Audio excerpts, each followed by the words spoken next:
Missing person cases are heartbreaking and baffling for the families and law enforcement involved. It's bad enough to have one person go missing, but when a couple goes missing, it brings it to the forefront of new questions and theories. Often, crime shows will take the angle that the husband did it in a crime of passion, or that the wife did it for life insurance and ran away to start a new life. However, this isn't always the case. Today we're going to take a look at 5 couples who disappeared without a trace.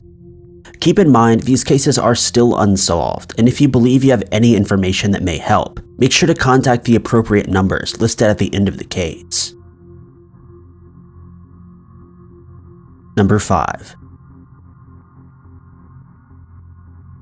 48-year-old Ted Boyet and 47-year-old Charlene Knapp were longtime partners and had settled down together in the small town of Kinder, Louisiana. Charlene had a daughter, Kim, from a previous relationship, and by all accounts, the family got on well together.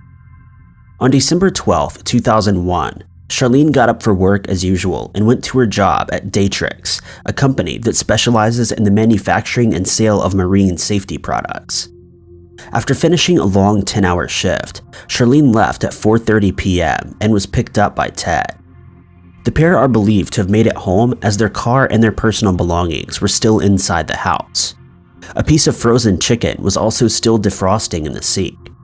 It wasn't until December 14, 2001, that Charlene's daughter reported the pair missing after her mother had failed to turn up to her 8:30 a.m. shift. Police moved quickly and found that the couple's car was parked near the First Baptist Church. It wasn't until hours later that the couple's car had been moved back to the residence. Who had moved the car? Was it Ted and Charlene, or had their killer placed it there to throw off the authorities? Some have speculated that the couple ran away after Ted had been found guilty of embezzlement but faced no jail time, only parole. What's more is that the couple's purses and uncashed checks were all still inside the house. The only thing missing was a TV, a video player, a computer, and a telescope. Certainly not items you'd swap out for uncashed checks if you were looking to run away. 4 days later, Charlene's credit card was used at a gas station about 104 miles away from Kinder, where the pair were last seen. There's no CCTV and no witness statements to confirm if Charlene was the one who used the card. Over the years, people have come forward claiming that Ted and Charlene were murdered and buried in remote plots of land or drainage ditches. Police searched these areas but have found no bodies. The disappearance of Charlene and Ted remains a mystery, although police have said that foul play is suspected. Both Ted and Charlene are classified as endangered missing. Ted is described as being 5'9" and 160 pounds with brown hair and blue eyes. He wears glasses and is missing a toe on his right foot. If alive today, he would be 67 years old. Charlene is described as being 4'11", 120 pounds, with blonde hair and blue eyes. She has a distinguishing tattoo of roses, with the year 1990 written in the middle on her right shoulder. If you have any information about the disappearance of Ted and Charlene, you're urged to contact the Allen Parish Sheriff's Office at 337-639-4353. You can also call Crime Stoppers and remain anonymous at 1-800-222-TIPS. Number 4. This next case is quite possibly one of Ireland's most bizarre unsolved cases. Connor and Sheila Dwyer were happily married and living in the small town of Fermoy, Ireland. For reference, the largest city to them was Cork, which is about 25 miles away. The Dwyers had an idyllic life as far as small-town life went in the 1990s. The couple had been married for many years, had 2 sons who were both living in England, and were spending their twilight years peacefully. Neighbors described them as a kind, church-going people who often kept to themselves but were always nice to those in the community. The peaceful, idyllic life of Fermoy changed on April 30th, 1991. Connor and Sheila were attending a funeral at the St. Patrick's Church close to where they lived. Of course, a funeral is a somber occasion, and Sheila spoke to her sister briefly the next day, promising that they would speak soon. But when May 22nd rolled around and Sheila's sister still could not get a hold of her, she contacted Garda. It's unknown why the report wasn't filed until May 22nd, but we know that the Garda gained access to the home and found that nothing was out of place. All the Dwyer's personal belongings were inside, including 2,100 euros, their passports, and clothes. The only thing missing from the Dwyer residence was their white Toyota with the number plate 5797ZT. Many sightings of the couple have been reported over the years. There was even a reported sighting in Munich in 1993. Connor had ties to Germany as he'd been working for German businessman Fritz Wolf as a driver since Connor owned a classic Rolls-Royce. Extensive searches of the nearby rivers and waters were conducted by the Garda, but to no avail. Since their disappearance in 1991, there's been no trace of the Dwyers. Local rumors point towards a murder-suicide pact, but without any hard evidence, this remains speculation. Connor Dwyer was described as being in his early 60s, standing at around 5'8". He has dark hair that is worn parted to the right and also wears dark-rimmed glasses. Sheila was described as being in her early 60s, standing at 5'4", with light fair hair. If you have any information about the disappearance of Connor and Sheila Dwyer, you're urged to contact the Garda at 353-21-494-330. Number 3. April 9th, 1988 should have been an exciting day for the young lovers Keith Call and Cassandra Haley. A few months prior, Keith had broken up with his girlfriend of 4 years, but he wasn't about to let that get him down. April 9th, 1988 was the day that Keith and Cassandra went on their first proper date. Keith picked Cassandra up in his red 1982 Toyota Celica and traveled to a party in Newport News, Virginia. They arrived at around 10 p.m. and left sometime before 2 a.m., as this was 18-year-old Cassandra's curfew. Conscious to not make enemies of her parents before they'd started dating, they left and made their way home. Neither Keith nor Cassandra ever returned home, in what seemed at first to be two teenagers who'd been out partying and forgot to call their parents, soon turned into a nightmare for the Call and Haley families. The next morning, on April 10th, 1988, Keith's car was found abandoned on the side of the Colonial Parkway, near to the York River overlook. However, the abandoned car wasn't reported to police until 2 hours later. When police finally investigated the car, they found all of Keith's clothes in the back, some of Cassandra's clothes and underwear, the keys to the car, and Cassandra's purse that still had $20 inside. Between 1986 and 1989, 8 people were found murdered along the Colonial Parkway in Virginia, the same parkway where Keith's abandoned car was found. At first, police thought that the pair had gone skinny dipping and drowned, but searches of the York River yielded no results.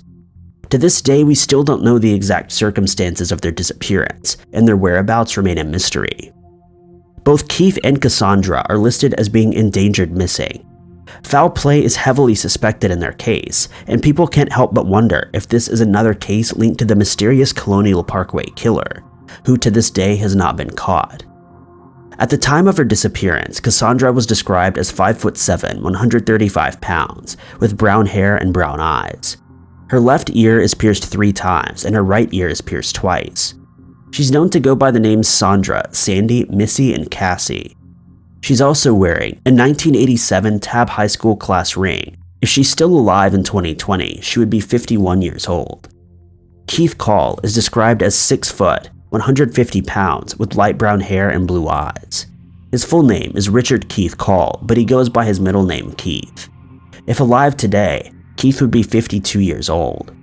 If you have any information about what happened to Keith or Cassandra, you're urged to contact the Virginia State Police at 757-424-6850 or the FBI Norfolk, Virginia office at 804-445-0100. Keith and Cassandra's case could be solved if the right person comes forward.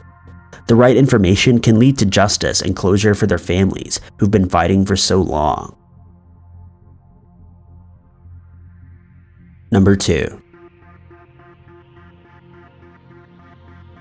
While Abby Roberts and Philip Johnson went missing within the same time frame, many believe that the circumstances for their disappearance are very different. Abby and Philip were living together in their home in Las Vegas, Nevada, along with Abby's 2-month-old son from a previous relationship.